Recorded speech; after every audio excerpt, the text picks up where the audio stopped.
Alright, so we're going to be pruning a tree. A couple things to keep in mind is the purpose of the tree. If it is just growing, most likely keeping it how it is naturally is fine.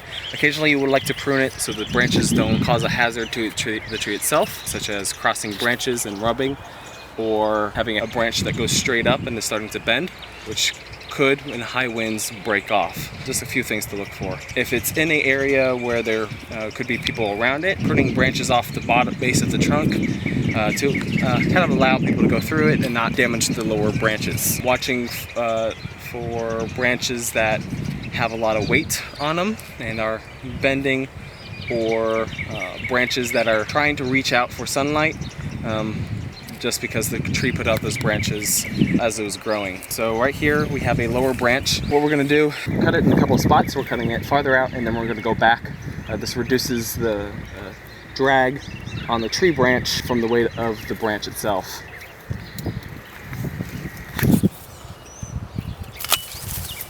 Here.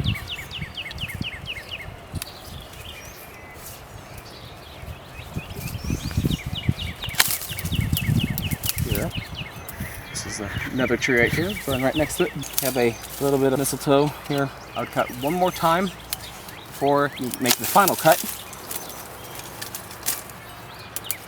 It's better to have more cuts on a single branch before the final than have too few. Cut off this other smaller branch guy. Let's get a little clearer view of what I'm doing. But what we have here is this actually grew up, couldn't go anywhere, and then grew this way. Grew out towards the edge of the canopy of the tree, and it's best trying to find a good spot for it. We also see that there's a lot. The mistletoe was getting right near the branch, so this kind of shows a little, not the greatest health of this branch. You would make a cut right here.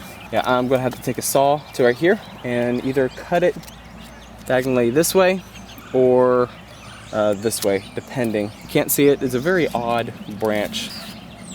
I will go ahead and prune this guy right here, as it is running into this other tree. We're going to do a couple cuts. We're going to do a cut here.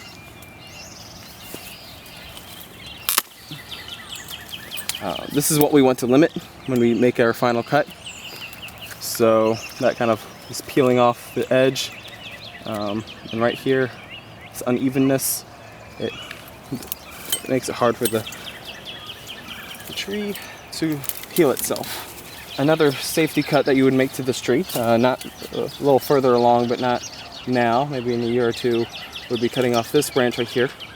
This branch is going straight up, causing a buildup of bark right here, which right behind this branch, between the trunk of the tree, the main trunk, and the branch, causing, allowing for rot to possibly happen, and making this a weaker branch in general. However, it is one of the major branches on this side of the tree, so you don't want to get rid of so much of the canopy on this side. As you see, this branch goes out and covers, shades this whole side of the tree, and removing that could be very bad for the health of this cedar elm. That's pruning a tree. Other things to keep in mind: definitely try to work from the base up. I couldn't get in here before, so I could go ahead and get this branch and this branch. You don't want to prune any more than 20% of the tree at a time, allowing it to not have too much of a shock from the pruning.